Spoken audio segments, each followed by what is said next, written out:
Hi అండి. కథ పేరు వచ్చి కొండపల్లి బొమ్మ. ఇది రాసిన వారు అద్దేపల్లి జ్యోతి గారు. కథలోకి వెళదామా మరి? ప్రియమైన అక్కకి ప్రసాద్ నమస్కరించి రాయినది. నీకో గుడ్ న్యూస్. అస్తమానం అడిగేదానివి కదా, పెళ్ళి ఎప్పుడు అని. నీ కోరిక తీరబోతుంది. నా పెళ్ళి కుదిరింది ఉషారాణితో.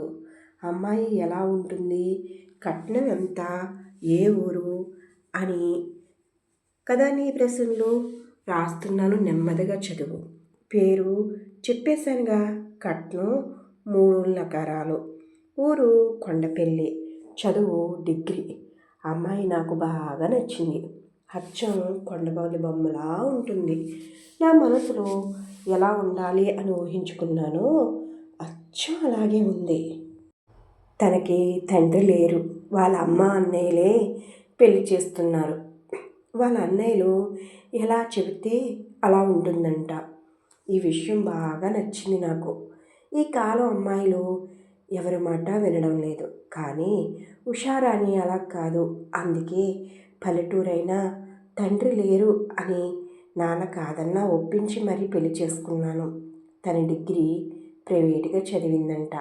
ఈ కాలేజీ పిల్లల స్టైల్స్ తనలో లేవు. పెళ్ళికి మీరంతా వారం ముందే రావాలి.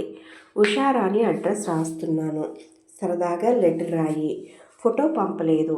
పెళ్ళిలో చూద్దువు కానీ. అంతవరకు సస్పెన్స్ తప్పదు. చూశాక నువ్వే చెప్తావు, ఒరే ప్రసాద్ నీ సెలక్షన్ సూపర్ రా అని. పెద్దమ్మ వాళ్ళకి నాన్న లెటర్ రాశారు పెళ్ళి కుదిరిందని. బావగారిని అడిగినట్లు చెప్పు. పెళ్ళికి నువ్వు బావగారు హెల్ప్ చేయాలి. భయపడకు. బరువు పనులు కాదు. చీరలు ఎన్ని కొనాలి, వచ్చిన వాళ్ళకి ఎంతలో బట్టలు పెట్టాలి, అలాంటివిలే.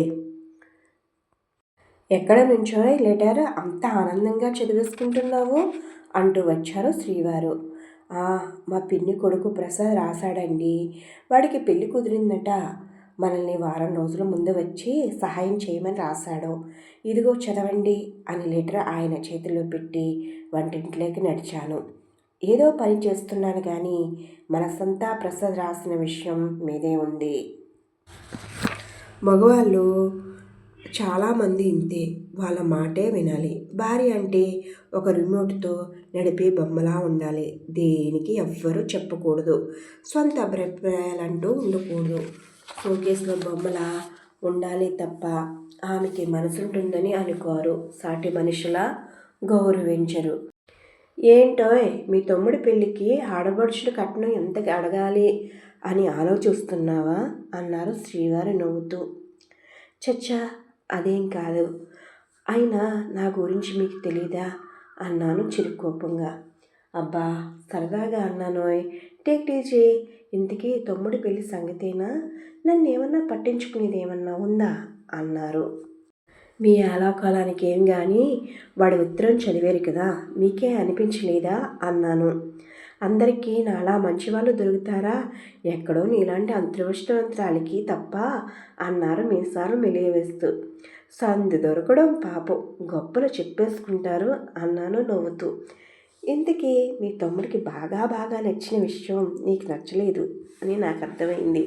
అందుకేక ఈ అభ్యుదయ రచయిత్రి గారి మనసు బాధపడుతుంది అన్నారు నా మనసు ఎప్పటిలా చదివేసిన నా శ్రీవారు. నాకు ఆయన ఆలోచనలో నచ్చే విషయం అదే. నేను నోరు విప్పకుండానే చెప్పకుండానే నా మనసులోని విషయం చెప్పేస్తారు. దానికి మా లవ్ మ్యారేజ్ కూడా ఒక కారణం అనుకుంటా. ఉషారానికి లెటర్ రాశాను. పెళ్ళి దగ్గర పడింది. రేపు పెళ్ళి అనగా కుటుంబం సమేతంగా విజయవాడ వెళ్ళి అమ్మవారి దర్శనం చేసుకుని కొండపల్లి బస్సు ఎక్కాం. కొండపల్లి పేరుకి తగ్గట్లా ఒకవైపు కొండలున్నాయి. వాటిని తాకుతూ మేఘాలు కొండ కిరణాలను గుర్తుకు చేస్తున్నాయి. అందమైన ప్రకృతిని కంటి కెమెరాలతో ఫోటోలు తీసి హృదయం ల్యాబ్లో డెవలప్ చేసి జ్ఞాపకాల ఆల్బమ్లో అనుభవాల పేజీలో భద్రంగా దాచా అన్నారు ఎప్పుడో నేను రాసిన కవితను గుర్తు చేసుకుంటూ మా శ్రీవారు.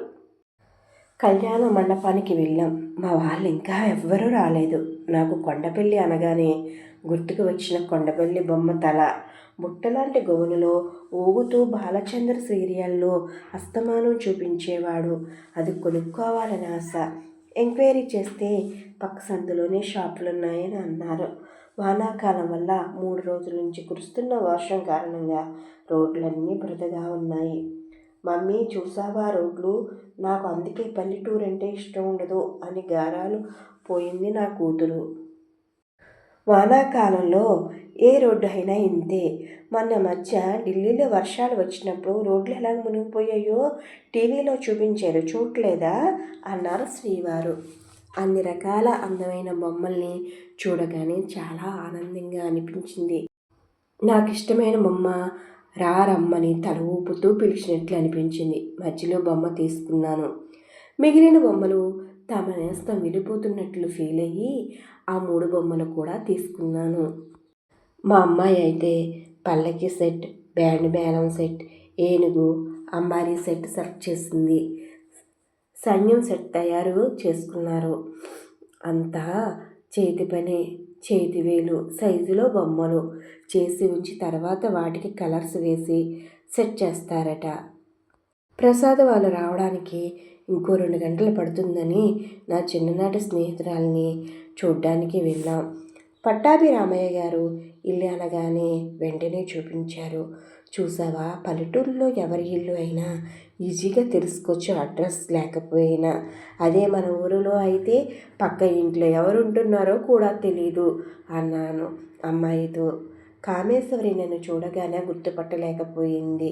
18 సంవత్సరాల తర్వాత కలుసుకోవడం కదా, ముందు మాటలే రాలేదు. ఇంకొకరిని చూసుకోవడం తప్ప. తర్వాత గంట తెగ కబుర్లు చెప్పేసుకున్నాం. అమ్మా ఇంక వెళదామా అంది నా కూతురు. మర్నాడు పెళ్ళికి రమ్మని పిలిచి వదలలేక వచ్చాను. పెళ్ళి బాగా జరిగింది. కొత్త జంటని మా ఇంటికి ఒకసారి రమ్మని చెప్పి వచ్చేసాం. 2 నెలలు గడిచాయి. హైదరాబాదులో ఏదో పనుందని ఆయన వెళుతూ మీ ప్రసాద్ కొత్త కాపురం ఎలా ఉందో చూద్దుగాని రా అంటే నేను వెళ్ళాను.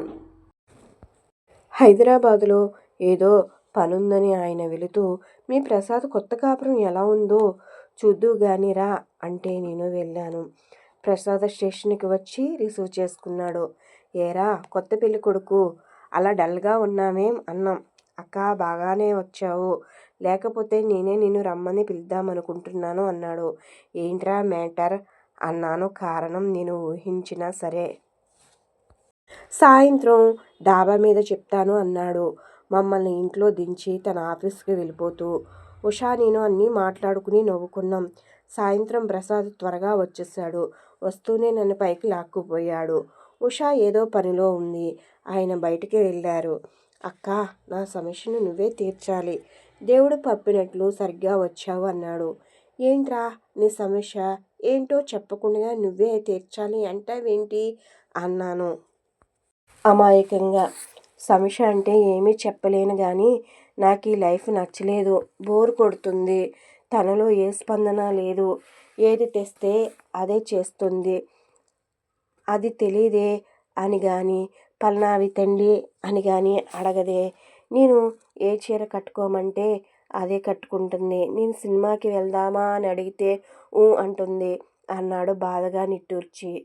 ఓ ఇది సమస్య ఏంట్రా?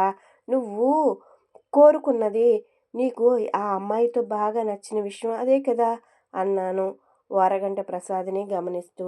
నాకు నచ్చడం ఏమిటే అన్నాడు అమాయకంగా. మరి నువ్వే కదరా లెటర్ రాసావు నాకు. ఉషాకి వాళ్ళ అన్నయ్యలు ఎంత చెప్తే అంత అంట. నాకు ఆ విషయం బాగా నచ్చింది అన్నావు కదా, మరి అలాగే నడుచుకుంటుంది. మరి ఆ బాధ ఎందుకు ఆనందించక అన్నాను కోపంగా ప్రసాద్ వంక చూస్తూ.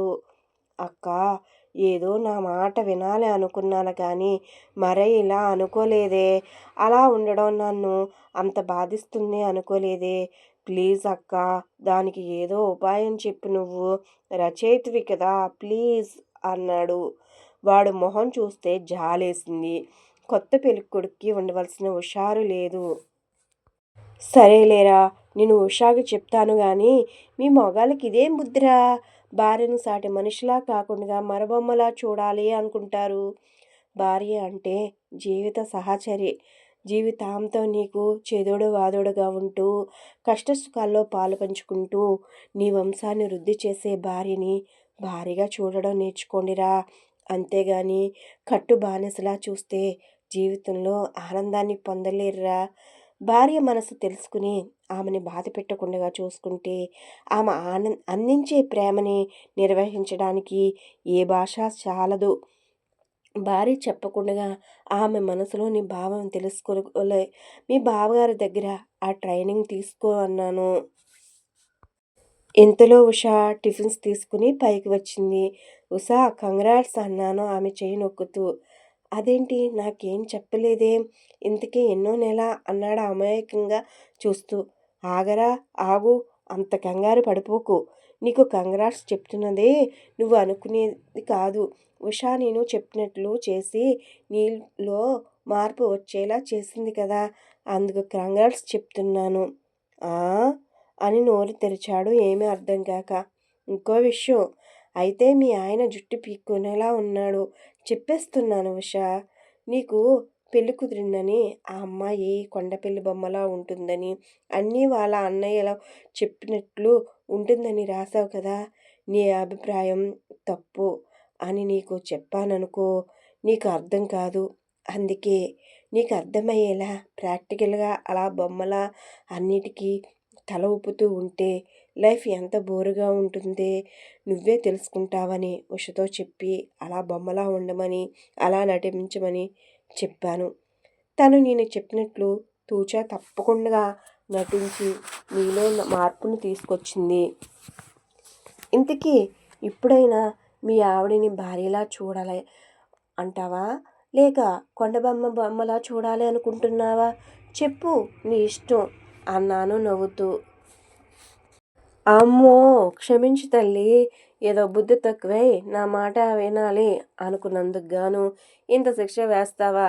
మా ఆవిడిని అలా బొమ్మలా నటించమని చెప్తావా? అమ్మో, రైటర్స్తో చాలా జాగ్రత్తగా ఉండాలి అని తెలియజేశావు. ఇక నుంచి మీ ఆవిడని మామూలుగా ఉండమని చెప్పు అక్క అన్నాడు దండం పెడుతూ.